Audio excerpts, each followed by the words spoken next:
Every single dentist is at risk every single day of being investigated or shut down due to not following state and federal regulations like OSHA, HIPAA, and infection prevention.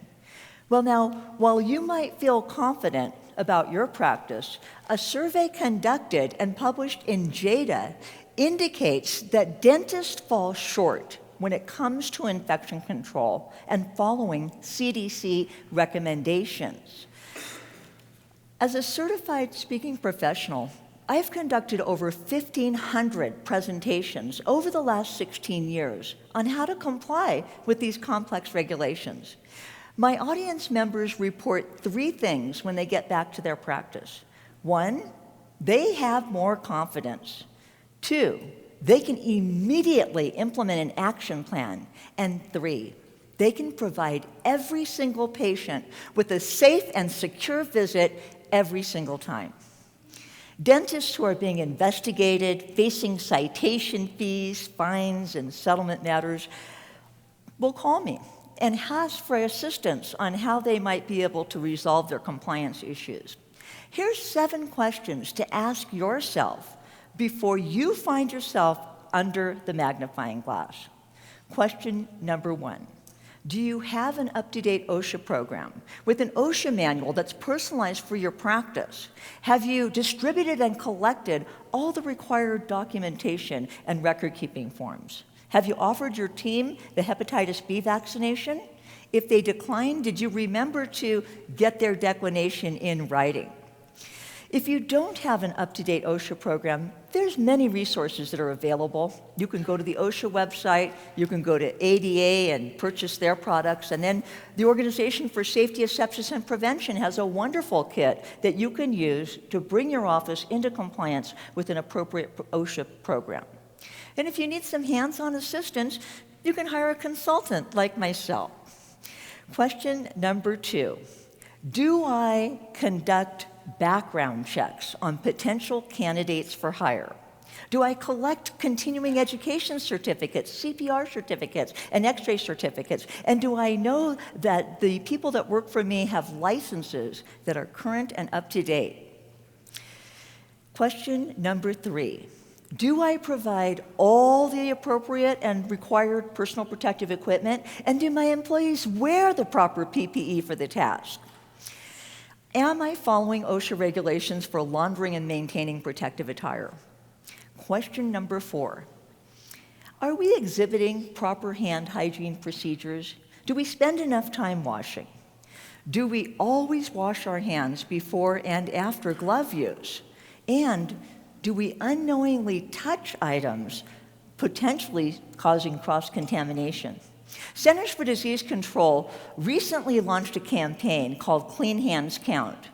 It's a campaign that's designed to empower patients to ask their healthcare providers to clean their hands. Does this mean that patients are worried about us? Question number 5, does my infection prevention program really measure up to the CDC guidelines and recommendations? Are my team members familiar with those recommendations? And are we following all the state regulations for patient safety? CDC recently released a publication, and in that publication, it recommends that every single dentist appoint 1 person to be the infection control coordinator. Have you appointed someone? Does your infection control coordinator understand his or her responsibilities? If not, you can go to the CDC website, and the new publication provides a summary, a checklist, and it highlights key points that you can use in your practice to make sure your infection control program really does measure up to the CDC guidelines. Question number 5, question number 6, have I conducted the appropriate training for my team members, the OSHA infection control and HIPAA training? Training increases confidence, it reduces errors, and it creates a culture of safety that patients both appreciate and most certainly deserve. Due to breaches in infection control, several patients and dental workers were infected with hepatitis B. And in Tulsa, one patient was infected with hepatitis C. Dental professionals must always be focused and extremely vigilant when it comes to infection prevention. And the ways to do that would be attend infection control courses, demand that your state association provide those courses for you. Make sure that you download a copy of the new CDC publication with the summary and the checklist so you can go back to your office and make sure that your procedures and protocols do measure up and are completely safe for patients. The final question, question number 7, am I HIPAA compliant? Do I have an up-to-date HIPAA manual with procedures and policies that are personalized for my office? Have I conducted workforce training? And do I know where the gaps in security are for my dental patients' data and where there might be vulnerabilities that data might be misused? You can provide a safe and secure dental visit for every patient, every time.